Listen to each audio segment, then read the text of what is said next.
വനം വകുപ്പുമായി പ്രശ്നത്തിൽ കിടക്കുന്ന മലയോര ഹൈവേയുടെ ഭാഗമായ പെരുമങ്ങുത്ത് മുതൽ കുറത്തിക്കുടി വഴി മാമലക്കണ്ടം വരെ എത്തുന്ന റോഡിൻ്റെ ഭാഗങ്ങൾ ദേവികുളം MLA അഡ്വക്കേറ്റ് എ രാജയും പൊതുമരാമത്ത് വകുപ്പ് ഉദ്യോഗസ്ഥരും സന്ദർശിച്ച് സ്ഥിതിഗതികൾ വിലയിരുത്തി. മലയോര ഹൈവേ യാഥാർത്ഥ്യമാക്കണമെന്നാവശ്യപ്പെട്ട് സർക്കാരിന് കത്ത് നൽകിയതായും ഈ വഴിയെ ഹൈവേ യാഥാർത്ഥ്യമാകുമെന്നാണ് പ്രതീക്ഷിക്കുന്നതെന്നും MLA പ്രതികരിച്ചു. വനം വകുപ്പ് തടസ്സവാദം ഉന്നയിച്ചതോടെ മലയോര ഹൈവേയുടെ ഈ ഭാഗത്തെ അലൈൻമെൻറ്റ് മാറ്റിയിരുന്നു. മലയോര ഹൈവേയുടെ ഭാഗമായ മാങ്കുളം കുറത്തിക്കുടി മാമലക്കണ്ടം വരെയുള്ള റോഡിന്റെ നിർമ്മാണം വനം വകുപ്പിന്റെ എതിർപ്പിനെ തുടർന്ന് തടസ്സപ്പെട്ടിരിക്കുകയാണ്. പെരുമ്പൻകുത്ത് മുതൽ കുറത്തിക്കുടി വഴി മാമലക്കണ്ടം എത്തിച്ചേരുന്ന രീതിയിലായിരുന്നു മലയോര ഹൈവേയുടെ അലൈൻമെന്റ് നേരത്തെ നിശ്ചയിച്ചിരുന്നത്. എന്നാൽ വനം വകുപ്പിന്റെ എതിർപ്പുകൾ മൂലം അലൈൻമെന്റിൽ മാറ്റം വരുത്തി.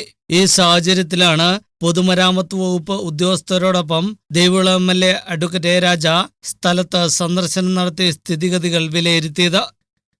മലയോര ഹൈവേയുടെ ഭാഗമായി അലൈൻമെൻറ്റ് പെരുമങ്ങൂത്ത് മുതൽ കുറത്തിക്കുടി വഴി അതുപോലെ മാമലക്കണ്ടം എത്തിച്ചേരുന്ന രീതിയിലായിരുന്നു മലയോര ഹൈവേയുടെ അലൈൻമെൻറ്റ് നിശ്ചയിച്ചിരുന്നത്. അവിടെ അതിൻ്റെ ഉദ്ഘാടനം അടക്കം തുടങ്ങി. പിന്നീട് വനവകുപ്പിൻ്റെ ചില എതിർപ്പുകൾ ഉദ്യോഗസ്ഥ തലത്തിൽ യോഗം ചേർന്ന് അത് അലൈൻമെൻറ്റ് മറ്റൊരു സ്ഥലത്തേക്ക് മാറ്റി നിശ്ചയിക്കുകയാണ് ഉണ്ടായത്. പിന്നീട് കോതമംഗലം MLA ആന്റണി ജോണുമായി ചേർന്ന് ഈ വഴിയെ മലയോര ഹൈവേ യാഥാർത്ഥ്യമാക്കണമെന്നാവശ്യപ്പെട്ട് സർക്കാരിന് കത്ത് നൽകിയതായും ഇത് സർക്കാർ പരിഗണിക്കാമെന്ന് ഉറപ്പ് നൽകിയിട്ടുണ്ടെന്നും MLA വ്യക്തമാക്കി. ഞാനും അതുപോലെ കോതമംഗലം MLA ഈ വഴിക്കൂടെ മലയോര ഹൈവേ യാഥാർത്ഥ്യമാക്കണം എന്ന് ആവശ്യപ്പെട്ടുകൊണ്ട് ഗവൺമെൻറ്റിനോട് കത്ത് നൽകിയിട്ടുണ്ട്.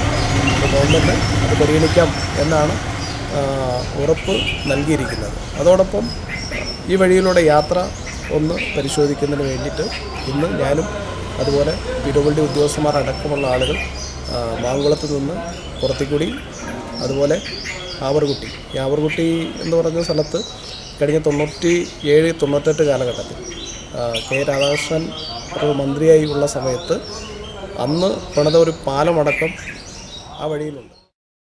ഈ വഴിയുടെ സാധ്യതകൾ പരിശോധിക്കുന്നതിന് വേണ്ടിയാണ് പൊതുമരാമത്ത് ഉദ്യോഗസ്ഥർ പ്രദേശത്ത് സന്ദർശനം നടത്തിയത്. മാങ്കുളത്ത് നിന്ന് കുറത്തിക്കുടി ആവറുകുട്ടി വഴി റോഡ് യാഥാർത്ഥ്യമാക്കിയാൽ നിരവധി പേർക്ക് ഇത് പ്രയോജനപ്പെടും. ഹൈക്കോടതിയിലടക്കം കേസ് നിലനിൽക്കുന്നതിനാൽ റോഡ് നിർമ്മാണത്തിന് തടസ്സമേറെയാണ്.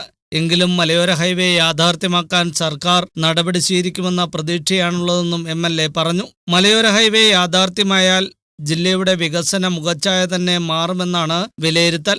News bureau, Adimali.